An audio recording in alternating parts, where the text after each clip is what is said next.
अस्सलामुअलैकुम। Programme night addition में हम आपको खुशामदीद कहते हैं।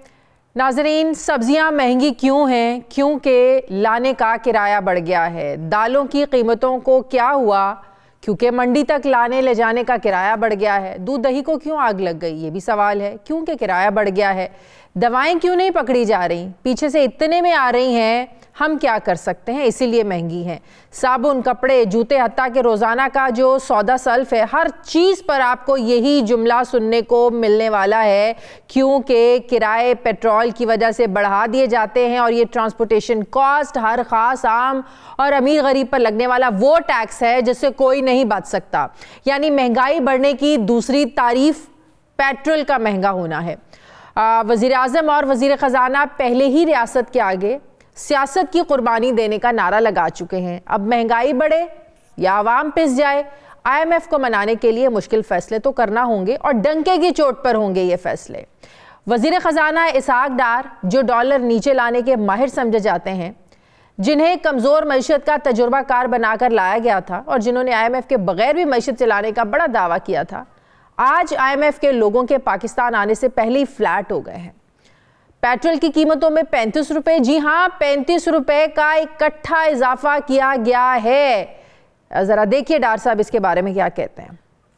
पेट्रोल और डीजल की कीमतों में 35 रुपए फी लीटर इजाफा होगा और केरोसिन ऑयल और लाइट डीजल ऑयल में 18 रुपए का इजाफा होगा। जो नई कीमतें आज 11 बजे से मुल्क में लागू होंगी, वो पेट्रोल 249 रुपए 80 पैसे फी लीटर, हाई स्पीड डीजल 262 रुपए 80 पैसे फी लीटर, केरोसिन ऑयल 199 रुपए 83 पैसे फी लीटर और लाइट डीजल ऑयल 187 रुपए फी लीटर मुकर्रर किया गया है।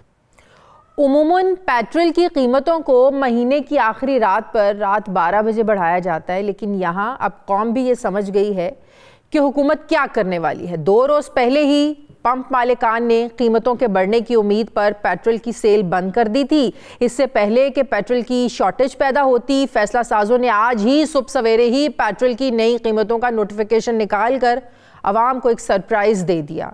ये फैसला ऐन उस वक्त किया गया है जब 4 महीनों के बाद मरियम नवाज ने पाकिस्तान आकर अपने वजीर ख़जाना पर एतमाद करने की, हिमायत करने की अपील की है। साथ ही ये उम्मीद जाहिर की है कि डार साहब जो हैं वो मईशत को बचा लेंगे। मईशत कोई ऐसी चीज नहीं, 4 साल की नाअहली और नालायकी और गफलत ने मईशत को आज जिस हाल में पहुंचा दिया मेरे भाइयों, इंशाल्लाह कुछ वक्त लगेगा, लेकिन इसहाक डार साहब पर यकीन रखो, अल्लाह ताला पर यकीन रखो, इंशाल्लाह ताला मईशत को इस गिरदाब से निकालेंगे।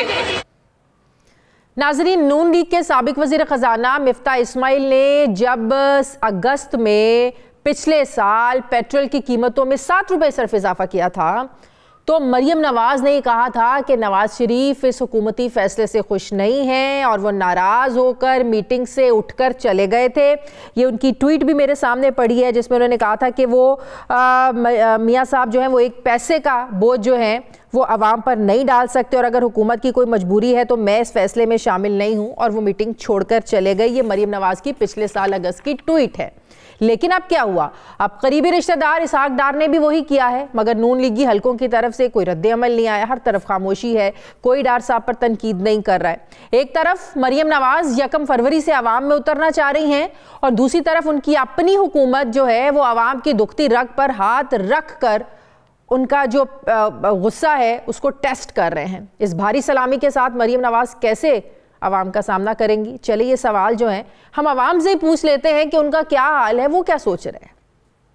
जो 35 रुपए पेट्रोल बढ़ा है, ये सरासर नाइंसाफी आवाम के साथ। सागदार बराए मेहरबानी अपना सौदा छोड़ दे और लंदन ही चले जाए। गाड़ियों में फिर रहे हैं बेचारे, वो परेशान है, दूसरों का तो क्या हाल होगा। मिफ्ता के दौर में इससे तो बेहतर ही हालात थे। पेट्रोल नायाब होता जा रहा है, बस ये पाकिस्तान छोड़ देना ही बेहतर है, यहाँ पे रहना बहुत मुश्किल है जी। सागदार से बेहतर जो मुफ्ता इस्माइल साहब फिर भी कुछ बेहतर थे, ये तो जब से है ना महंगाई बहुत ही ऊपर चली गई है जी। इस मरतबा जो पेट्रोल का जो कीमत बढ़ा दिया गया, ये लाजमी इसके असरात तकरीबन घंटों में आवाम पर पहुँच पहुँच जाएंगे। इसाक डार हो या मिफ्ता इस्माइल हो, उन लोगों को सिर्फ अपना फ़ायदा नज़र आता है, अवाम के फ़ायदे के लिए उन्होंने कभी भी नहीं सोचा है। चाहे मुफ्ता इस्माइल हो चाहे इसाक डार हो, लेकिन अवाम के इसका कोई फ़ायदा नहीं मिल रहा है। सबका हो या मौजूदा हो, दोनों की कारस्तानियाँ अब के सामने नज़र आ रहे हैं कि एक दूसरे से बदतर नज़र आ रहे हैं। अभी रात को 215 था, अभी दिन को जो 250 रुपए हो गए ना, अभी सही ना पहले वाला सही है। 250 रुपए पेट्रोल है तो उसमें क्या रोजगार मिलेगा। मुफ्ता इस्माइल तो फिर भी इसाक डार से बेहतर थे। इसाक डार तो सिर्फ अपने लिए काम करते हैं, वो आवाम के लिए कुछ काम नहीं है उनका। अभी तो 35 के से भी ज्यादा बढ़ाएंगे जब तक इस हुकूमत में ये चलता रहेगा। ये काम पे जाता तो 20 रुपए 30 रुपए कराया होता था, अभी 50 रुपए कराया हो गया। हुकूमत को इस बारे में सोचना चाहिए कि आवाम पिस रही है। बिल्कुल बढ़ाते 100 रुपए और कम जो है वो 10-20 रुपए करते हैं। गरीब इंसान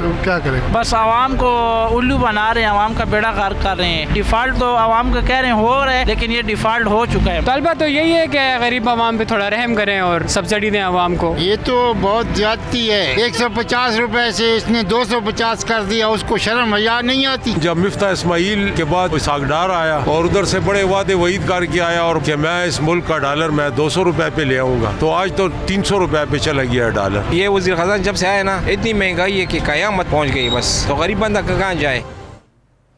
नाज़रीन, जिस इमरान खान की हुकूमत के खिलाफ महंगाई के नाम पर तहरीक अदम एतमाद लाकर उन्हें घर भेजा गया, उनके दौर में पेट्रोल की कीमत 150 रुपये थी। इमरान खान ने अपनी हुकूमत के 3.5 सालों में 57 रुपये का इजाफा किया, जबकि 9 महीनों में शहबाज शरीफ की हुकूमत ने इसे 250 पर पहुंचा दिया। यानी अब तक 100 रुपये का इजाफा हो चुका है और अभी ये सिलसिला जो है ये थमता हुआ कहीं नज़र नहीं आ रहा। नाज़रीन, इस वक्त IMF के हुकूमत पाकिस्तान से सिर्फ 3 ही मुतालिबात हैं। पहला डू मोर, दूसरा डू मोर और तीसरा भी आप समझ गए होंगे, जी हाँ वो भी डू मोर ही है। इस पर हुकूमत पाकिस्तान भी 3 जवाब दे रही है।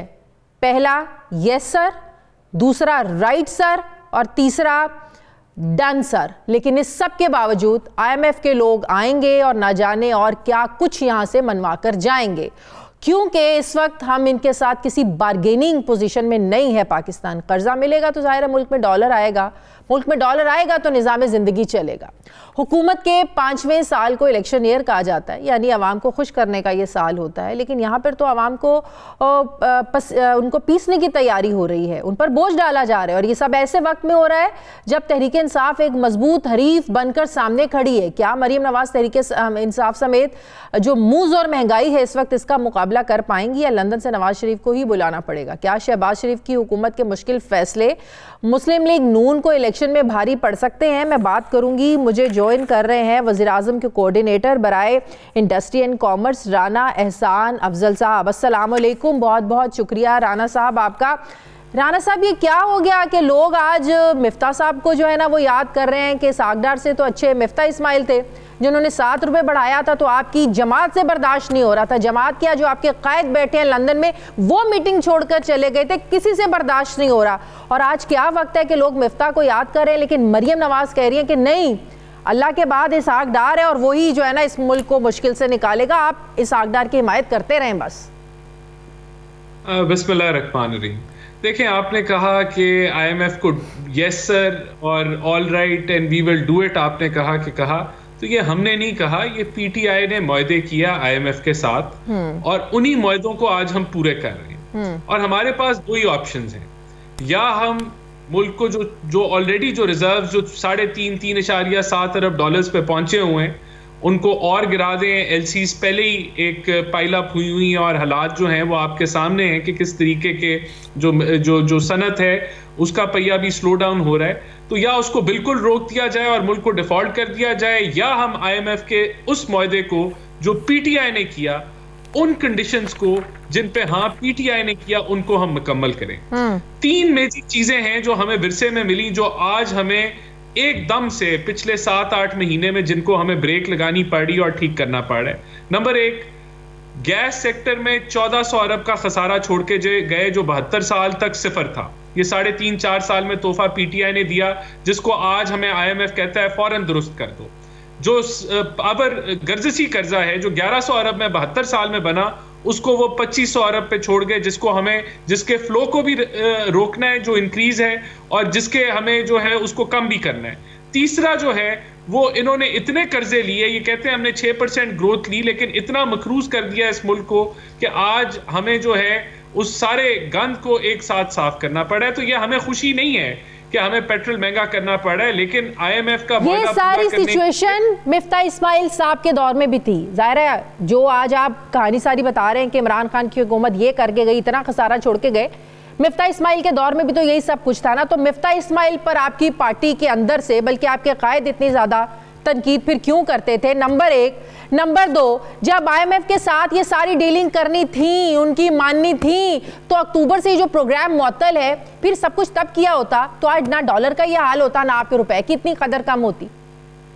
देखिए, मैं मिफ्ता साहब के साथ ही होता था थ्रू आउट जब वो वजीर खजाना थे।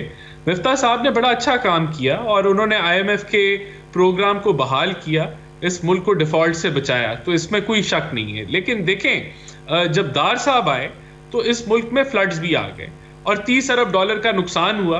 तो दार साहब की ये कोशिश थी कि इन फ्लड्स की वजह से हम ये जो कंटिन्यू हमें जो बोझ डालना पड़ रहा था आवाम के ऊपर, उसको हम टोन डाउन करें और IMF से मुज़ाकरात करके मुआहदे को ज़रा थोड़ा सा लाइटन कर दें।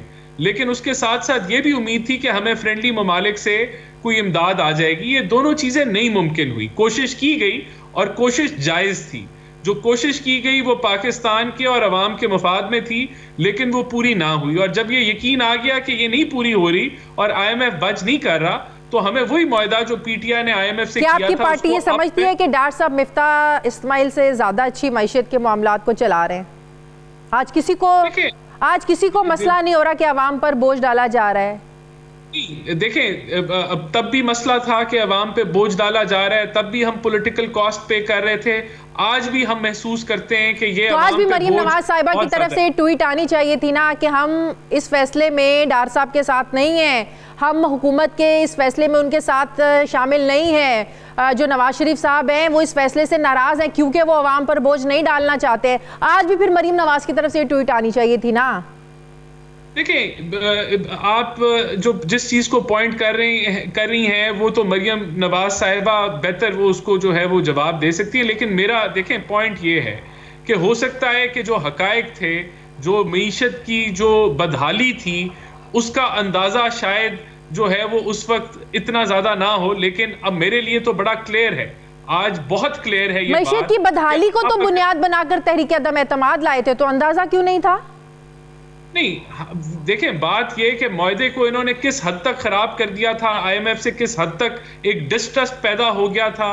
जो आपके फ्रेंडली ममालिक थे वो किस हद तक आपकी फाइनेंशियल जो आप डिसीजन मेकिंग करते रहे 4 साल, उस पे वो कितने आपके ऊपर डिस्ट्रस्ट कर रहे थे। और उनका भी यही ख्याल था कि खान साहब ने तो उनको तो पहला मौका मिला, आप लोग तो पहले भी हुकूमतों में रहे हैं, आपको पता है कि दोस्त ममालिक तब तक पैसा नहीं देते हैं जब तक IMF से आपकी डील मुकम्मल नहीं होती है। जब तक IMF आपको पैसे नहीं देता, कोई भी मुल्क आपको जो है ना वो पैसे देने पर राजी नहीं होता। आप लोग कोई पहली दफा हुकूमत में थोड़ी आए हैं, आप लोग तो पहले भी हुकूमतें करते रहे, IMF के मामलात पता है आपको। नहीं, देखिए, हमने इस मुल्क के अंदर बहाल किया मुआहदा, इसको डीरेल इमरान खान ने किया। फ्लड्स आए, उस पे एक जायज बात बनती थी, फोर्स मेजोर था कि ये हम तो नहीं फ्लड्स लेके आए थे, एक नेचुरल आफत थी, उस पे 30 अरब डॉलर का नुकसान हुआ, तो हमने वो मुद्दा आगे रखा, उस पे नेगोशिएट किया, वो नहीं माने, अब उसके अंदर ये कोशिश पूरी की गई, तो अब हम मुआहदे को आगे लेके जा रहे हैं। और यही ऑप्शन है इस वक्त पाकिस्तान, ये पाकिस्तान के मुफाद में है। आज अगर हम पेट्रोल महंगा नहीं करते, हम आज अगर जो इजाफी टैक्सेस जो हम प्रोटेक्ट करेंगे आम आदमी को, उस पे कम से कम बोझ आने देंगे। कैसे 200 अरब के नए टैक्सेस लग रहे हैं, आप कैसे प्रोटेक्ट करेंगे? जरा मुझे इसको डिटेल में मुझे बताएं कि कैसे आप प्रोटेक्शन देंगे। आम आदमी का तो भुरकस आज दिन 11 बजे के बाद निकल गया, जब से उन्होंने अपनी बाइक्स में और गाड़ियों में पेट्रोल डलवाना शुरू किया है। 200 अरब के टैक्सेस लगने को तैयार है, तो कैसे आप प्रोटेक्ट करेंगे? समझ से बाहर है। नहीं, अभी मैं आपको बता देता हूं, अगर गैस प्राइसेस इंक्रीज होने जा रही हैं तो हम 60% जो सार्फिन जो हैं, जो एक थ्रेशहोल्ड से नीचे हैं, उनके हम टैरिफ इंक्रीज नहीं कर रहे। हम सिर्फ वो 40% सार्फिन के टैरिफ इंक्रीज करेंगे जो 1-2 केनाल में रहते हैं, जो अफोर्ड कर सकते हैं। इसी तरह अगर बिजली के अंदर इंक्रीज आया तो हम जो लाइफलाइन यूजर्स हैं, जो कम यूनिट्स के यूजर्स हैं, उनको प्रोटेक्शन देंगे। हम अपने बेस्ट प्रोग्राम के अंदर और बढ़ा देंगे, जो है यूटिलिटी स्टोर्स के जरिए सब्सिडी देंगे। तो ये सारे वो जराए हैं जिससे आप जो मुतासिर तरीन तबका है, केनाल के घर में जो रहता है वो गैस इस्तेमाल करे ना करे, उनके आपने टैरिफ बढ़ाने हैं, ये तो ज्यादती है। नहीं, ये ज्यादती नहीं है। ये फैसले पहले होने चाहिए थे जो नहीं हुए, जिसकी वजह से इतने बड़े बड़े खसारे पैदा हो गए। 1400 अरब रुपए के खसारे आपने कर दिए, आपने कोई रिफॉर्म्स नहीं लेके आए, तो वो हम दुरुस्त कर रहे हैं। आप लोग चाहते हैं केनाल वाला 5 मरले में वापस आ जाए या किराए पे चला जाए? नहीं, देखें, अगर आपने मईशत चलानी है तो आपको फैसले वो करने पड़ेंगे जो अवाम के लिए या कौम के लिए लॉन्ग टर्म में बेनिफिट रखते हैं। अगर हम नहीं करते, ये फैसले नहीं करते, तो मुल्क दिवालिया हो जाएगा। फिर आपको 5000 रुपए का लीटर मिलेगा पेट्रोल का। क्या वो बारे में है? वो नहीं है बारे में। आज मैं समझता हूं सिविल सोसाइटी को इन फैसलों की सपोर्ट करनी चाहिए, मीडिया को इन फैसलों की सपोर्ट करनी चाहिए, या तो कोई ऑल्टरनेटिव हो।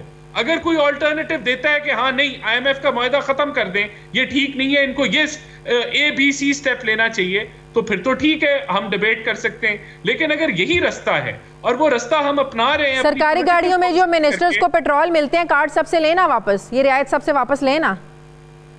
नहीं, कैसे एहसास होगा? कैसे एहसास होगा उन लोगों को कि आम आदमी के लिए पेट्रोल डलवाना बाइक वाले के लिए भी मसला हो गया है, गाड़ी वाले के लिए भी मसला हो गया है, जिनकी गाड़ियों में फ्री पेट्रोल डलने हैं ना, जिनको महीने का फ्री पेट्रोल मिलता है, उनको इस तकलीफ का एहसास नहीं है।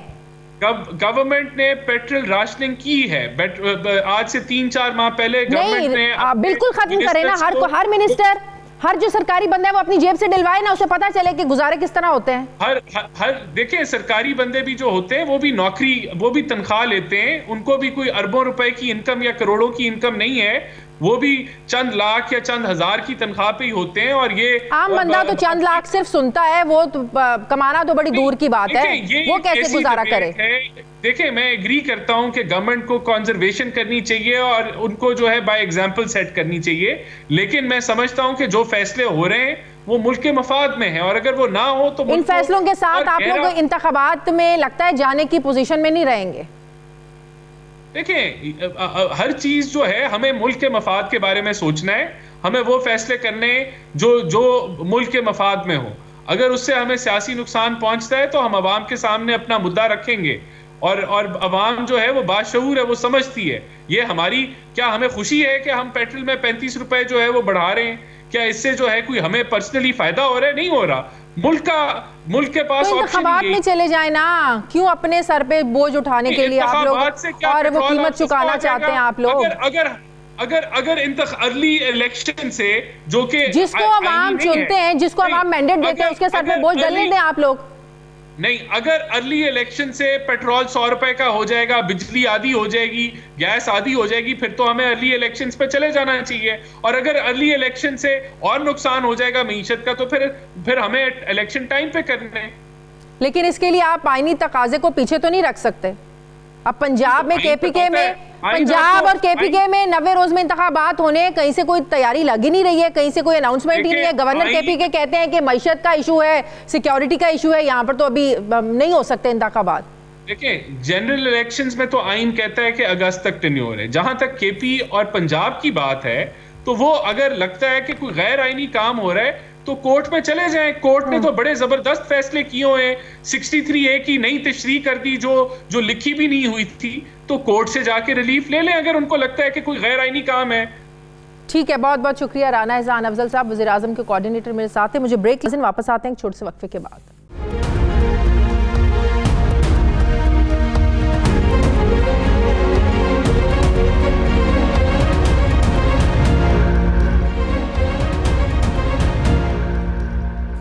ब्रेक के बाद एक बार फिर से आपको खुशामदीद कहते हैं। नाज़रीन, पेट्रोल की बढ़ती हुई कीमतों के साथ साथ पाकिस्तानी सियासत एक ऐसे फेज़ में दाखिल हो गई है जहां सियासी हरीफ एक दूसरे को खूब टफ टाइम देते हुए नज़र आ रहे हैं, लेकिन फिर कहते हैं कि ये इंतकामी सियासत नहीं है। फवाद चौधरी को महज एक तकरीर पर अचानक उठा लिया गया, लेकिन फिर कहते हैं कि ये इंतकामी सियासत नहीं है। हाई कोर्ट ने बार बार बुलाया, लेकिन पुलिस उन्हें लेकर इस्लामाबाद पहुंच गई और फिर कहते हैं कि इंतकामी सियासत नहीं है। दहशत गर्दों की तरह एक सियासी रहनुमा को मुंह पर कपड़ा डालकर अदालत लाया जाता है, हथकड़ियाँ नहीं खोली जाती, लेकिन फिर भी कहते हैं कि इंतकामी सियासत नहीं है। बार बार रिमांड मांगा जा रहा है, केस को डिले किया जा रहा है, फिर कहते हैं कि इंतकामी सियासत नहीं है। फैमिली और वकला ये शिकायत कर रहे हैं कि उनको मिलने नहीं दिया जा रहा, और फिर कहते हैं कि इंतकामी सियासत नहीं है। घर की तलाशी और बयान के पीछे कौन से किरदार हैं, इनका सुराग लगाने की बातें होती हैं, फिर कहते हैं कि इंतकामी सियासत नहीं है। नाज़रीन, पाकिस्तानी सियासत का ये जो रुख है ना, ये नया नहीं है, लेकिन आखिर ये सिलसिला कहाँ जाकर रुकेगा, इसका जवाब भी शायद किसी के पास नहीं है। जहां बात करने पर, सवाल उठाने पर बगावत की दफात लग जाए, वहां कौन बोलेगा, लेकिन कहते हैं कि इंतकामी सियासत नहीं है। नाज़रीन, इमरान खान को जब से इक़्तिदार से बेदखल किया गया है, इमरान खान एहतजाजी सियासत कर रहे हैं। वो मुसलसल मुल्क में अर्ली इलेक्शन का मुतालबा कर रहे हैं। दूसरी तरफ मुल्की मसाइल को, मुआशी मसाइल को जवाज़ बनाकर इलेक्शन डिले की बातें हो रही हैं। इलेक्शन कमीशन ने पीटीआई की खाली 33 सीटों पर इंतखाबात का शेड्यूल दिया है कि इन सीटों पर 16 मार्च को जो है वो ज़िमनी इंतखाबात होंगे। तो पाकिस्तान तहरीक इंसाफ ने एक बार फिर इसको चैलेंज अपने अंदाज से हैंडल करने का ऐलान किया है, यानी एक बार फिर इमरान खान तमाम सीटों पर खुद ही इलेक्शन लड़ेंगे। ज़मान पाक में पीटीआई की कोर कमेटी इजलास में क्या अहम फैसले हुए, शाह महमूद कुरैशी ने क्या कहा, ज़रा सुनिए। तहरीक इंसाफ ने इन इंतखाबात में जो 33 हल्के जिनको डिनोटिफाई किया है और जिनका शेड्यूल जारी किया है, उन इंतखाबात में हिस्सा लेने का फैसला किया है, नंबर 1। नंबर 2, उन तमाम हल्कों में हमारे उम्मीदवार पाकिस्तान तहरीक इंसाफ के चेयरमैन इमरान खान साहब होंगे और उसी हल्के से जहां इंतखाबात हो रहे हैं, जो कि हमारे वहां के इलेक्टेड MNA थे, वो बेसियत कवरिंग कैंडिडेट अपने कागजात जमा करवाएंगे। ये फैसला हुआ है कि इंतखाबात में हिस्सा लिया जाएगा। पिछली दफ़ा जब इमरान खान ने 7 सीटों पर इलेक्शन लड़ने का ऐलान किया तो इसे बहुत बड़ा सियासी जुआ करार दिया गया। फिर अक्टूबर 2022 में इमरान खान ने 7 में से 6 सीटें जीत कर अपनी मकबूलियत को साबित किया।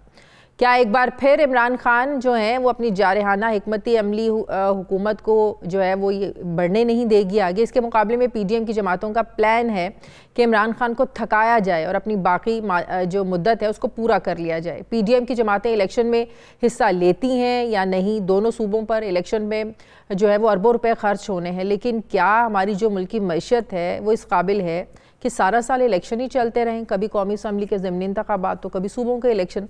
दूसरी तरफ पंजाब और KPK के इंतखाबात 90 रोज़ में होंगे या नहीं, ये भी तनाज़ा अब जोर पकड़ता जा रहा है। पंजाब में इलेक्शन की तारीख लेने के लिए PTI की दरख्वास्त पर लाहौर हाईकोर्ट में समाअत होनी है, जबकि KPK में इंतखाबात की डेट लेने के लिए अदालत का रुख करने का इंदिया दिया गया है। क्या अदालतें अब इलेक्शंस की डेट लेकर देंगी या इलेक्शंस की डेट मिल सकती है अदालतों के ज़रिए? फिर ऐसे में नई मरदमशुमारी और मालियाती इमरजेंसी की वजह से इलेक्शन को आगे ले जाने की बातें भी हो रही हैं। सियासी जमातें एक दूसरे से बात करने को तैयार नहीं, बल्कि हर रोज़ नए इल्ज़ामात की एक नई सीरीज़ शुरू हो जाती है, जिसकी वजह से मुल्क में जो बढ़ती सियासी तकसीम है ये और गहरी होती जा रही है, जिसका नतीजा कमज़ोर पाकिस्तान की सूरत में सामने भी आना शुरू हो गया है। क्या सियासी जमातें अभी मुज़ाकरात की टेबल पर बैठ सकती हैं, बातचीत कर सकती हैं? मैं बात करूंगी, मुझे साबिक स्पीकर कौमी असम्बली तहरीक इंसाफ के सीनियर रहनुमा असद कैसर साहब ज्वाइन कर रहे हैं। अस्सलाम वालेकुम, बहुत बहुत शुक्रिया असद कैसर साहब आपका। असद कैसर साहब, सबसे पहले तो ये बताइएगा कि एक बार फिर से आप लोगों की वही स्ट्रैटेजी, इमरान खान की वही स्ट्रैटेजी कि वो ज़िमनी इंतखाबात जो होने हैं कौमी असम्बली की 33 नशस्तों पर 16 मार्च को वो खुद ही लड़ेंगे, तो उस पर एक तनकीद भी होती है कि क्या इमरान खान को जो अपने लोग हैं, अपने जो पार्टी के सीनियर और लोग हैं, उन पर एतबार नहीं है? क्या अब वोट इमरान खान को ही मिलना है, इमरान खान जिसको खड़ा करेगा उसको वोट नहीं मिलेगा क्या? देखिए, ये आपको पता है ना, ये शतरंज है। ये बेसिकली हमने भी, ये हमें तंग कर रहे हैं ना, ये जो पीस मील में जो 33 कर रहे हैं, और उसका मकसद ये है कि बस पूरा साल इलेक्शन होगा। और जिस तरह आपने खुद भी अपने इंट्रोडक्शन में कहा कि पूरा मुल्क में इलेक्शन होगा, ये कर रहे हैं। हमारे लिए ये एक अपॉर्चुनिटी भी है। हमारी अपॉर्चुनिटी ये है कि हमारा नैरेटिव बहुत स्ट्रांग है, और इस वक्त जो है ना, इमरान खान इस मुल्क का सबसे बड़ा लीडर बन चुका है। हमारे लिए ये आसानी है कि जब इलेक्शन होते हैं तो इस इलेक्शन के लिए एक खास इन्वायरमेंट हो जाता है। पब्लिक में हम जाएंगे, अपने ऑर्गेनाइजेशन को ऑर्गेनाइज करेंगे, अपना नैरेटिव पहुंचाएंगे, तो हमारे लिए कोई सच प्रॉब्लम नहीं है। अगर ये समझते हैं कि इसकी वजह से थक जाएंगे तो इसकी गलतफहमी है। और दूसरी लेकिन असद साहब, एक दूसरे को थकाते एक दूसरे के साथ शतरंज का खेल खेलते खेलते क्या दोनों साइड्स में से किसी एक ने भी नहीं सोचा कि मुल्क की मईशत का क्या बनेगा? ये कोई हवा में तो इलेक्शंस नहीं हो जाने, अरबों रुपया लगना है। मैं आपको बताऊं ना, मैंने खुद सदर साहब ने, हमने बहुत कोशिश की। हालांकि ये हुकूमत का काम होता है कि वो मुज़ाकरात के लिए राबिता करे, माहौल को ठंडा करे, और अपने लिए एनवायरनमेंट से क्रिएट करें कि इसकी इकोनॉमी जो है ना इस वक्त जिस सूरत हाल में है उसके लिए पॉलिटिकल स्टेबिलिटी चाहिए, उनकी हुकूमत की जिम्मेदारी है। इसके बावजूद हमने कोशिश की, हमने कहा कि हम जो है ना मार्च में इलेक्शन चाहते हैं, आप कोई और डेट चाहते हैं, आए टेबल पे बैठ के बात करें। हम इस पे भी बात करने के लिए इलेक्शन डेट पे भी बात करना चाहते हैं, हम आपके साथ इलेक्शन रिफॉर्म पे भी बात करना चाहते हैं, हम आपके साथ इवन इकोनॉमी पे भी बात करना चाहते हैं। देखो ये हमारा मुल्क है, हम इस तरह नहीं है कि हम बिल्कुल अभी भी पसे पर्दा कोई ऐसी बातचीत चल रही है हुकूमत से आपके थ्रू या सदर पाकिस्तान के थ्रू? चल रहे थे लेकिन इस वक्त कोई नहीं है जो मतलब वो इसमें इंटरेस्ट ही नहीं है ना। उनको तो इंटरेस्ट ये है कि अपनी केसेस उन्होंने खत्म की, नेब की कवानीन को उन्होंने चेंज किया, उन्होंने जो जो कुछ करना था बेनिफिट्स लेने थे वो ले लिए हैं, और अभी वो समझते हैं कि वो अवाम का कैसे वो फेस करेंगे। इस वक्त जो उन्होंने 35 रुपये पेट्रोल बढ़ाई, जो है ना शायद खुर्दनोश की तरह है, गैस नहीं है, बिजली नहीं, बिजली गायब, मतलब मुल्क बदतरीन इंतजामी क्राइसिस से गुजर रहा है, माशी क्राइसिस से गुजर रहा है, मुल्क में कोई सिस्टम नहीं है, बल्कि इस वक्त तो मुल्क में कोई कॉन्स्टिट्यूशन भी नहीं है, एक अनकॉन्स्टिट्यूशनल जो है ना चीजें हो रही है। अच्छा कैसे साहब ये 33 सीटों पर ही सिर्फ इंतखाबात करवाने के पीछे मंतक का क्या नजर आती है? 126 इस्तीफे मंजूर हो गए हैं, तो सब पे इलेक्शंस नहीं हो सकता था क्या एक ही वक्त में? बिल्कुल बिल्कुल, हमारा मुतालिबा भी ये, हमारा मुतालिबा ये है कि 126 सीटों पे इलेक्शन करवाओ, और साथ जो कॉन्स्टिट्यूशनल रिस्पॉन्सिबिलिटी है गवर्नर्स की और इलेक्शन कमीशन की, ये पंजाब और खैबर पख्तूनख्वा में इलेक्शन करवाए, तो ये साथ ही करवाएं। ये आप मुझे बताएं कि ये इलेक्शन होंगे, मुल्क में कैसे स्टेबिलिटी आएगी, और तो सब पूरा इकोनॉमी को कैसे स्टेबल करेंगे कि मुसलसल जो सूरत हाल होगा। देखिए हमें अपने मुल्क का सोचना चाहिए। हम एक बात फिर कहते हैं कि हम बिल्कुल इलेक्शन की डेट के हवाले से, इलेक्शन के हवाले से बात करना चाहते हैं, बात करेंगे, लेकिन ये अपना हरदर्मी खत्म करे। इनको अभी पता चला है कि किसी सूरत पे पीटीआई का मुकाबला नहीं कर सकते, और उस वजह से ये इलेक्शन से भाग रहे हैं। इंशाल्लाह भागने नहीं देंगे। हमने अभी फैसला किया है कि लेकिन इस वक्त जो इकोनॉमी की सिचुएशन है, जिस तरह मुश्किल फैसले हो रहे हैं, जिस तरह महंगाई बढ़ रही है, पेट्रोल देखें आप 33 रुपये पेट्रोल जो है ना वो बढ़ गया है, तो इस सूरत में आपको कहीं लग रहा है कि ये इस सिचुएशन के साथ इंतखाबात में उतरेंगे? कौन वोट देगा इन्हें? देखिए हमने तो इसके साथ ही भी हमने कहा कि ये बर्डन आपके साथ शेयर करते हैं। अच्छा, ये जो कॉस्ट है, हाँ बिल्कुल हमने इसके साथ किया कि पॉलिटिकल कॉस्ट को जो है ना, क्योंकि जो पहले हम इसके साथ बात कर रहे थे तो इसके साथ हमने कैटेगरी की 3-4 बातें की थी। क्या? हमने कहा हम बात करना चाहते हैं, हम आपके साथ जो इंटरनेशनल जो एग्रीमेंट्स है इसको ऑन करना चाहते हैं, लेकिन उसमें हम अपने सजेशन देंगे कि क्या होना चाहिए क्या नहीं होना चाहिए। एक बिल्कुल ये सब कुछ हमारे, लेकिन उसका कोई रिस्पांस नहीं है। ये जब हुकूमत की तरफ से बातचीत किसके साथ हो रही थी? वो हमारे क्योंकि वो हमारी बात हो रही थी, मेरा खटक साहब थे और उनकी जो है ना साद रफीक और सादिक साहब थे, हमारी आपस में बातचीत। पहले जो जनरल बाजवा जिस वक्त वो थे आर्मी चीफ थी, तो हमारी बातचीत हो रही थी और डिस्कशन हो रही थी, लेकिन वो जब से आर्मी की कमान बदली है, नए आर्मी चीफ आए हैं, उसके बाद से आप लोगों का हुकूमत से बातचीत के लिए कोई राब्ता नहीं हुआ? बिल्कुल वो बातचीत हो रही थी, लेकिन वो टाइम पास करने की थी, वो कुछ सीरियस इसलिए नहीं थी कि इनको जो ना कहा जा रहा था कि बस इंगेज करो, मतलब कोई काम की बात ना करो, बस इंगेज करो, टाइम निकालो, आगे बढ़ाओ, उसमें सिंसियरिटी नहीं थी। अभी हम चाहते हैं, देखिए जो आप सारे पाकिस्तानी परेशान है कि ये मुल्क किस तरफ जा रहा है, ये हमारे बच्चों का मुल्क है, हमारे बच्चों का मुस्तकबिल है, हमने यहाँ जिंदगी गुजारनी है। इस मुल्क में जो है ना, मैं तो समझता हूँ कि आइन की हुक्मरानी होनी चाहिए, कानून की हुक्मरानी होनी चाहिए। कोई जो भी इदारे है, पार्लियामेंट है, वो एस्टेब्लिशमेंट है या वो जुडिशरी है, सबको अपने आप को आइन के अंदर जो है ना वो महदूद करना चाहिए। जो आइन की जुरिस्डिक्शन है उसके अंदर रहते हुए काम करना चाहिए। अगर बार बार काम होगी तो ये मुल्क नहीं सर्वाइव करेगा। बलूचिस्तान में गवर्नर केपी के जो उज़र बता रहे हैं कि यहाँ पर माशी जो हालात हैं वो भी इजाज़त नहीं देते, फिर सिक्योरिटी के जो हालात हैं वो भी इजाज़त नहीं देते। ये आपको क्या लगता है, क्या ऐसी वहाँ पर सिक्योरिटी के वाकई ऐसे इश्यूज हैं कि इंतखाबात नहीं हो सकेंगे वहाँ पे? ये बच्चों वाली बातें हैं। 2013 में इससे ज़्यादा बुरा हाल था। हाँ। करनी है, कॉन्स्टिट्यूशन की रिक्वायरमेंट है, हर सूरत में अपने इलेक्शन करने हैं। आप अपने या तो आप अपने आइन को तोड़े, अगर आइन को तोड़ेंगे तो फिर तो आर्टिकल 6 लगेगा, फिर तो आपके पास कोई रास्ता नहीं है। तो ये तो, और इसको हर सूरत पे हुकूमत चाहिए। अवाम चाहे ना चाहे, कोई इसको पसंद करे ना पसंद करे, अवाम में उसकी बस उसको जो है ना, क्योंकि ये चले केपीके से तो कोई उज़र आ गया, पंजाब से तो कोई उज़र भी नहीं आया, कोई ऐसी वजह भी नहीं आई कि आप क्यों नहीं 90 रोज में इलेक्शंस करवाएंगे? बिल्कुल, बहरहाल मैं समझता हूँ कि हमने अपनी जद्दोजहद रखती है। इंशाल्लाह खान साहब जो है ना, मुझे उम्मीद है कि विद इन 2 वीक्स जो है ना वो बिल्कुल सेहतयाब होंगे। हमने पूरे मुल्क का दौरा करना है और पूरे मुल्क में जो है ना अवाम राबिता मुहिम चलाएंगे, और खासकर जो इस वक्त महंगाई है और जो मुल्क में अनकॉन्स्टिट्यूशनल। मरीम नवाज तो 1 फरवरी से पंजाब के अजला का दौरा कर रही हैं, जाहिर है वो लोगों को प्रिपेयर करेंगी, अपनी पॉलिसीज बताएंगी। वो चाह रही हैं कि पार्टी को भी एक नए तरीके से ऑर्गेनाइज करें। तो इसके मुकाबले में खान साहब कब तक मैदान में उतरेंगे, कब तक वो भी आवाम के पास जाएंगे?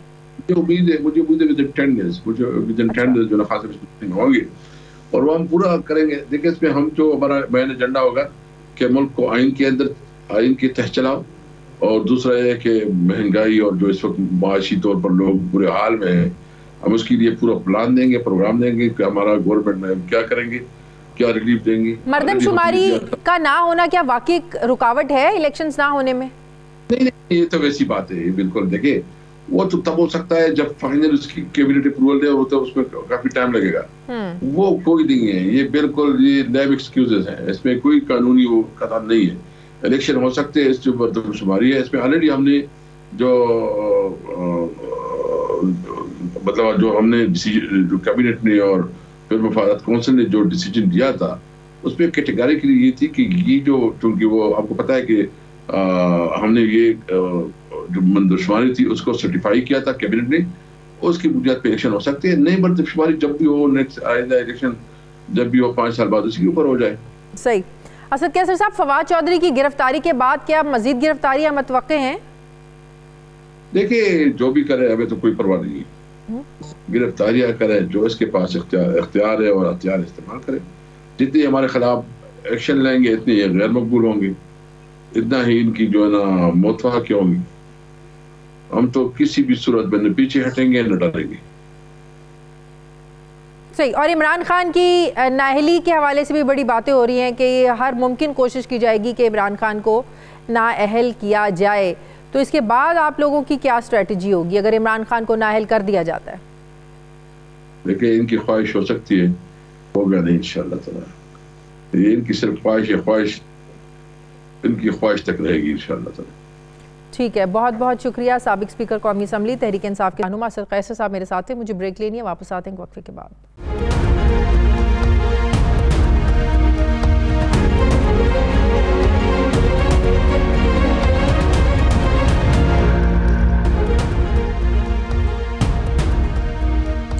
ब्रेक के बाद एक बार फिर से आपको खुशामदीद कहते हैं। माहिर मौशियात डॉक्टर शाहिद हसन सिद्दीकी साहब मुझे ज्वाइन करें। अस्सलाम वालेकुम, बहुत बहुत शुक्रिया। डॉक्टर साहब, यकीनन आम आवाम के तासुरात आप तक भी पहुँचे होंगे। आज 11 बजे के बाद से जो पेट्रोलियम मसनूआत की कीमतों में इजाफा हुआ, इसके असरात किस किस सेक्टर में पड़ते हुए नज़र आ रहे हैं आपको डॉक्टर साहब? देखिए, इससे ये होगा कि सबसे पहले तो दालें, सब्जियां, गोश्त, ट्रांसपोर्ट के किराए, सब चीज़ों में इजाफा होगा। और 22 करोड़ आवाम में से खुसूसन वो लोग जिनकी की आमदनी कम है, गरीब हैं, मुतवस्सित तबके से ताल्लुक़ रखते हैं, घरेलू ख़वातीन हैं, उनकी ज़िंदगी बहुत सख्त जीरन होगी। नंबर 1। दूसरी है कि हमारी कॉस्ट ऑफ प्रोडक्शन बढ़ेगी तो महंगाई भी तो बढ़ेगी, लेकिन हमारी बरामदात भी इससे मुतासिर होंगी क्योंकि आपकी वो बढ़ जाएगी। तीसरी ये जो हमारे बैरूनी कर्जे हैं उनकी मुल्की करेंसी में जो हजम है वो बढ़ जाएगा, और बैरूनी करेंसी के जो आप कर्जे अदा करते हैं उनके लिए बजट में रुपीज़ में करना पड़ता है, वो ज़्यादा मुख्तस करनी पड़ेगी, तो उससे बजट खसारा बढ़ेगा। फिर कर्जे लेंगे, फिर आवाम के बोझ, एक शैतानी चक्कर में जो है हम फंसते चले जा रहे हैं या फंसाते चले जा रहे हैं। डॉक्टर साहब, एक बात बताएं, जब इसहाक डार वापस आए थे उसी वक्त ये फैसले कर लिए जाते, उसी वक्त IMF से बातचीत कर ली जाती। जो फैसले अभी भी जो कर रहे हैं या आप IMF को मनाने के लिए कर रहे हैं, IMF की शराइत को भी आप पूरा कर रहे हैं, तो यही अगर जब डार साहब आए थे कर लेते तो आप समझते हैं कि जिस बहरान में आज हम हैं बहरान होता, लेकिन इतना ना होता?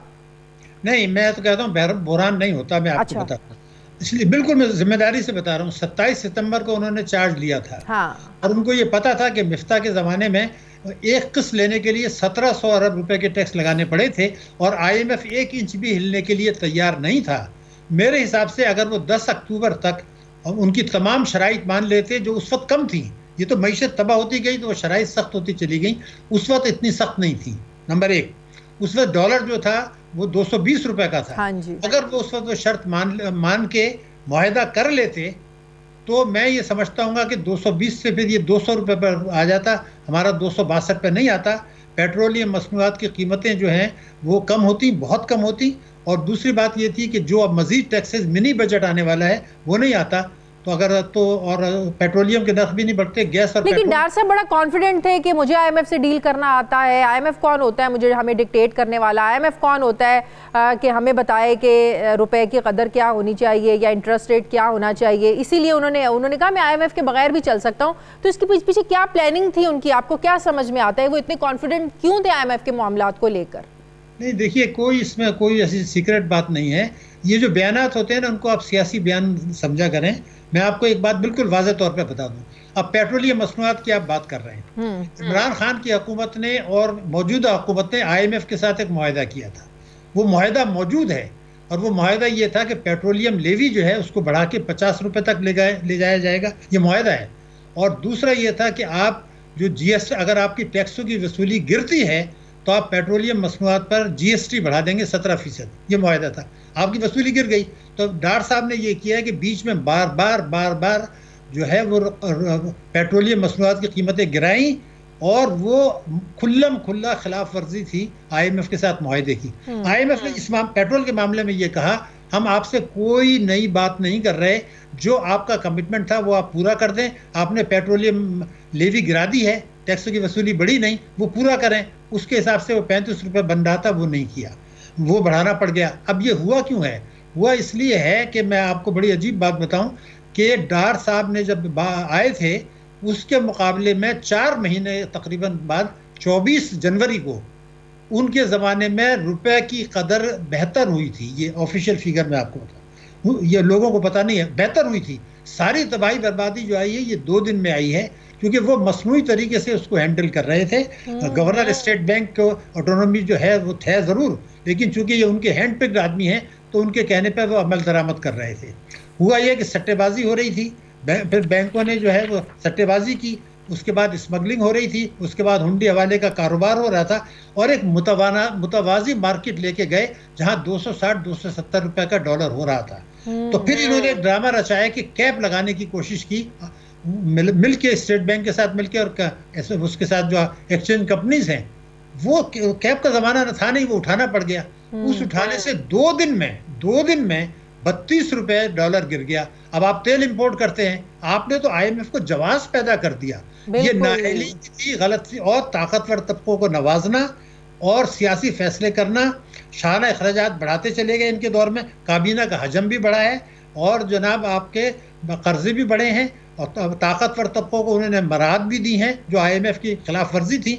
ये अशराफिया की मईशत को वो समझते थे कि अशराफिया की हम नवाजें, आवाम को कुचल दें, IMF को तो हम राजी कर ही लेंगे। आज राना सनाउल्लाह एक TV प्रोग्राम में ये कह रहे थे कि ये सब इमरानी टोले का किया धरा है जो आज आवाम भुगत रहे हैं। तो क्या इमरान खान के 3.5 पौने 4 साल का जो दौर था, ये सारी जिम्मेदारी इमरान खान के उस दौरे हुकूमत पर डालना दुरुस्त है, या इन्हें भी ये बोझ उठाना चाहिए, इन्हें भी जिम्मेदारी एक्सेप्ट करनी चाहिए कि हाँ हमसे भी नाअहल नहीं हुई, हम भी नाअहल हैं, हम भी नहीं कुछ कर पा रहे? नाअहल तो दोनों नहीं थे, कुछ और था। मैं आपको बता दूं, बिल्कुल वाज़ेह जवाब दूंगा और मैं सिर्फ आदाद और शुमार की शक्ल में जवाब दूंगा।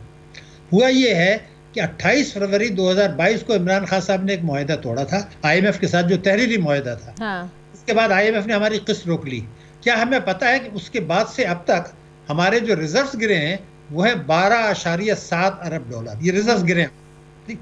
लेकिन इसमें बहुत हैरानकुन बात है कि इमरान खान साहब के दौर में जो 1 महीने का था, उसके बाद उनकी हुकूमत खत्म हो गई, उसमें जो रिजर्व्स गिरे थे वो 5.5 अरब डॉलर के गिरे थे। 5.5 अरब डॉलर इमरान खान साहब के 1 महीने में तकरीबन। इनके 10 महीने में जो गिरे हैं वो है 7.2 अरब, यानी इनके उससे कुछ 6 गुना ज्यादा गिरे थे। वो बात सही है, लेकिन ये जो हमने जो अभी बात की, जो आपकी के सवाल के जवाब में मैंने आपको बताया, कि 2 अक्टूबर में हमारा जो रुपए की कदर थी वो 220 रुपए थी।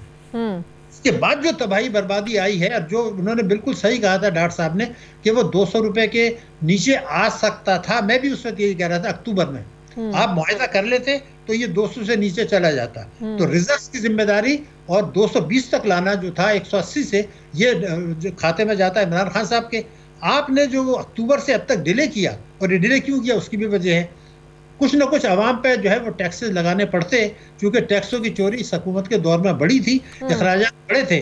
तो ये कोशिश कर रहे थे कि हम आवाम को एक तासुर दें कि भाई हम मजबूरी कर रहे हैं, देखिए मईशत तबाह हो गई, इमरान तबाह करके चला गया, मैं ये मानता हूं खान ने तबाह किया, लेकिन उसके बाद आपने भी तो कोई कसर नहीं छोड़ी। बिल्कुल बिल्कुल पे ले आए कि डिफॉल्ट की बातें होने लगी और रिजर्व हो गए 3 इन्होंने गिरती हुई दीवार को धक्का दे दिया, पूरी गिर गई। तो दिया, लेकिन उन्होंने आवाम को ये तासुर देने की कोशिश की कि ये सब इमरान का किया धरा है, तो इसकी वजह से हम ये कर रहे हैं। लेकिन ये भूल गए कि वो 200 रुपए का कह चुके थे, तो 200 रुपए से ऊपर जो है 262, ये इनकी जिम्मेदारी है, डॉक्टर साहब की भी है, लेकिन डॉक्टर साहब की अकेले की नहीं है, पूरी कैबिनेट की है, मिफ्ता इस्माइल की भी है, शहबाज शरीफ की साहब की भी है, और स्टेट बैंक के गवर्नर जमीर अहमद की भी है, उससे पहले जो है इमरान खान की है, शौकत तरीन की है, मैं आपको बता दूं, और बहुत ज़्यादा रजा बाकर की है। ये सब, और सबसे ज़्यादा उन लोगों की है, FBR की है, जो कस्टम से स्मगलिंग होने दे रहे थे। बैंकों ने बेतहाशा मुनाफा कमाया और ये स्मगलिंग रोकने के लिए तैयार नहीं है, और ये आप हुंडी हवाले को रोकने के लिए तैयार नहीं। और कौमी सलामती कमेटी ये फैसला करती है दिसंबर में कि जो हुंडी हवाले का कारोबार रोकें। अरे भाई, आपको फैसले की क्या जरूरत है, ये तो आपको अप्रैल में करना चाहिए था। तो मैं पूरी जिम्मेदारी से कह रहा हूँ, दोनों हुकूमतें, इस दौर के सारे वज़राए खजाना, स्टेट बैंक, मिली भगत है, FBR और वो इदारे जिन्होंने स्मगलिंग रोकने थे, उन सब की जिम्मेदारी है। डॉक्टर साहब, ये जब 200 अरब रुपए के ये टैक्स भी लगाने जा रहे हैं, तो इसमें किस सेक्टर को ज्यादा ये टैक्सेस हिट करेंगे? देखिए, मैं आपको एक बात बता दूं, अब रिकॉर्ड पर, आज मेरे मुल्क में महंगाई है 24.5%, और भारत में 6%, बांग्लादेश में 9%। तो सबको शर्म आनी चाहिए जो पॉलिसियां बनाते हैं कि भारत के 24 से हमारा 6 से हमारा 24.5 क्यों है। अब जो कुछ होने जा रहा है, मुझे ही लगता है, अल्लाह ताला रहम करे, हम लोग 35% पे जाने वाले हैं by the end of this financial year. और उससे कुचला कौन जाएगा? कम आमदनी वाले, गरीब अफराद जो करोड़ों हैं, जो अपने बच्चों को ग़िज़ा नहीं दे सकते मुनासिब, जो तालीम नहीं दिला सकते, जो इलाज मालजे की सहूलियात नहीं दिला सकते, और जो अपने मुल्क के मुस्तकबिल से, अपने औलाद के मुस्तकबिल से मायूस होके इतने मायूस हो गए जिससे मईशत को ख़तरा नहीं है, साथ साथ जो है ख़तरा है कौमी सलामती को। अगर 22 करोड़ आवाम की बड़ी अक्सरियत मायूस बददिल हो जाए, ये है सलामती का ख़तरा जो दुश्मन में पहुँचाएंगे। मईशत का ख़तरा, वो घरों में मारपीट, बच्चों को ग़िज़ा नहीं मिल रही। हमारा मुल्क ऐसा मुल्क है, मैं आपको अजीब बात बता दूं, कि जहां उम्र के लिहाज से कद कम होता है बच्चों का 5 साल, और कद के लिहाज से उनका वजन कम होता है, ये रिकॉर्ड पर है, वो मर जाते हैं बच्चे। सही। अच्छा डॉक्टर साहब, IMF से हमें पैसे मिल जाते हैं, तो उससे कितना रिलीफ मिलेगा, कितना हुकूमत पे ज़ाहिर है एक प्रेशर जो है वो कम होगा, क्या आपको लग रहा है? देखिए, जब IMF से आपको कर्जा मिलेगा तो उसके बाद आपको फ़ौरन ही जो है सऊदी अरब पैसे देगा, उसके बाद UAE पैसे देगा, उसके बाद एशियन डेवलपमेंट बैंक पैसे देगा, उसके बाद वर्ल्ड बैंक पैसे देगा, उसके बाद जेनेवा कॉन्फ्रेंस में जो कर्जे हुए हैं उसकी किस्त मिलेगी, और कुछ हम बैरूनी कर्जे और भी लेंगे। उसके नतीजे में जो बुहरान की कैफियत है वो टलेगी, वो आर्जी तौर पे ख़त्म होगी, लेकिन आर्जी तौर पे ख़त्म होगी। महंगाई बढ़ेगी, शरह नमू सुस्त होगी, शायद मनफी हो जाए, गुर्बत बढ़ेगी, बेरोज़गारी बढ़ेगी, महंगाई बढ़ेगी, और ये गारंटी मैं कर सकता हूँ, अल्लाह ताला रहम करे, कि अगली हुकूमत फिर IMF के पास जाएगी। उससे बचने का एक वाहिद तरीका है, और उसके अलावा कोई तरीका मौजूद नहीं है कि अगले हफ्ते मीटिंग करें और उसमें एक हलफनामा जो है सब साइन कर दें कि भाई हर आदमी जिसकी आमदनी टैक्स से है वो पाकिस्तान में टैक्स देगा, और GST को कम किया जाएगा। ये हलफनामा अगर आप ले लेते हैं, और ये तीनों पार्टियों के मंशूर के मुताबिक है, तो कोई 5-6 हज़ार अरब रुपये आपको ज़्यादा मिल जाएगा। GST 17% से 5% पर आ जाएगा, और पेट्रोलियम लेवी 0 हो जाएगा सितंबर के बाद से। अगर ये हलफनामा आप तमाम पार्टियों से लें जो कौमी सलामती कमेटी में आए, जहां फौज के नुमाइंदे हैं, और उनको ये कहा जाए तीनों पार्टियों को ये आपका मंशूर है, मैं जो बातें 3 से आपको शराइत बता रहा हूँ, जिसके बाद मैं गारंटी कर सकता हूँ कि पाकिस्तान को आइंदा IMF के पास नहीं जाएंगे, महंगाई 6% हो जाएगी। उसका ज़्यादा से ज़्यादा उसका वाहिद तरीका यह कि हलफनामा वहाँ उनको मंशूर दिखा के लिया जाए, उनका मंशूर है तीनों पार्टियों का, उसके बाद उनसे ये कहा जाए कि आपका ये है, इसकी कानून साजी करेंगे। और तीसरा आखिरी जुमला मैं आपको बता दूं, ये दोनों काफ़ी नहीं है। जब इलेक्शन हो, जब भी हो, तो जो आदमी एप्लीकेशन फॉर्म भरता है किसी पार्टी के बिहाफ पे, वो हलफनामा दे कि मेरी पार्टी ने ये हलफनामा दिया है, अब मैं भी इसका पाबंद हूँ। अगर ये हम नहीं करते, मेरी रुकनियत खत्म और मेरी पार्टी की हुकूमत खत्म। और अगर ये हलफनामा आप नहीं लेते, कहने को तो बहुत अच्छी बातें हैं, करेगा कोई नहीं। आप सुन लीजिए, अगर ये हलफनामा नहीं करते तो फिर इज्तिमाई खुदकशी के लिए तैयार रहें, फिर आपको कोई रोक नहीं सकता। बहुत बड़ी गलत फहमी है। आगे चल के जौहरी प्रोग्राम को भी खतरा होगा, आगे चल के आपसे डिफॉल्ट भी कराया जाएगा। वो खुदकशी का फैसला कर लें या ये कर लें। इसके अलावा अगर कोई तीसरा हल बताता है, वो कौम को और अपने आप को धोखा देता है। तो इमीडिएटली आवाम जो है वो बिजली और गैस महंगी लेने के लिए भी तैयार रहें। और मिनी बजट तो ऐसी सिचुएशन में जो जून में बजट आना है, वो उसकी शक्ल आप क्या देख रहे हैं? वो कैसा बजट देंगे इस इकोनॉमी के साथ ये लोग? देखिए, बजट जो होगा उसमें IMF की गलती जो हो गई शहबाज साहब से, उन्होंने उसको सितंबर तक एक्सटेंड करा दिया जो जून तक था। तो ये जान छुड़ा सकते थे, हमने तो जून में ख़त्म हो गए, अब ये सितंबर तक ले लिया। तो जो IMF का भी जायज़ा मिशन आ रहा है, परसों जो हमारा अमेरिकन जो वक्त भी आ गया है, अमरीकी वफ़द ने हमसे कहा कि डू मोर, बिकॉज आपके यहाँ दहशतगर्दी की वारदातें हो रही हैं। और IMF से कहा कि शराइत पर नरमी मत करें, मगर पैसा ज़रा जल्दी दे दें। तो वो शायद आपको फरवरी तक मिल जाएगा। लेकिन अगले बजट में अगर किसी को ये गलत फहमी है कि जो है कोई आवाम को रिलीफ मिलेगा, पेपर पर शायद हो। आवाम के लिए मुसीबतें अभी कम होने का कोई इम्कान नहीं है, इल्ला ये कि वो जो हलफनामे की मैंने बात की है, कानून अगर वो नहीं करते। जो जायजा मिशन आ रहा है, क्या ये इस बात की इंडिकेशन है कि आप पैसे मिलेंगे? 100% आपको पैसे मिलेंगे। लेकिन मैंने तो आपसे कहा IMF के अलावा आपको वर्ल्ड बैंक से मिलेंगे, आपको एशियन डेवलपमेंट बैंक से मिलेंगे, आपको देगा सऊदी अरब देगा, आपको UAE देगा, सबसे पैसे मिल जाएंगे। बुरहान से निकल के मुश्किलात बरकरार रहेंगी, उसमें कमी नहीं होगी, ये बता दूं। ग्रोथ रेट आपका मंफी रहने वाला है इस साल, महंगाई 30% पे जाने वाली है, गुर्बत बेरोजगारी बढ़ने वाली है, और आइंदा भी आप IMF के प्रोग्राम से जाएंगे। लेकिन बुरहान ये नहीं कोई कहेगा। तो इसका मतलब है खसारों से भरा बजट पेश करेगी ये PDM की हुकूमत? बदकिस्मती से यस। बहुत बहुत शुक्रिया माहिर मौशियात डॉक्टर शाहिद अस्की साहब मेरे साथ थे। बहुत शुक्रिया आपका। प्रोग्राम का वक्त खत्म हो गया। नाज़रीन, फीडबैक ज़रूर दें, अपना ख्याल रखें, मुझे इजाज़त दें, अल्लाह हाफ़िज़।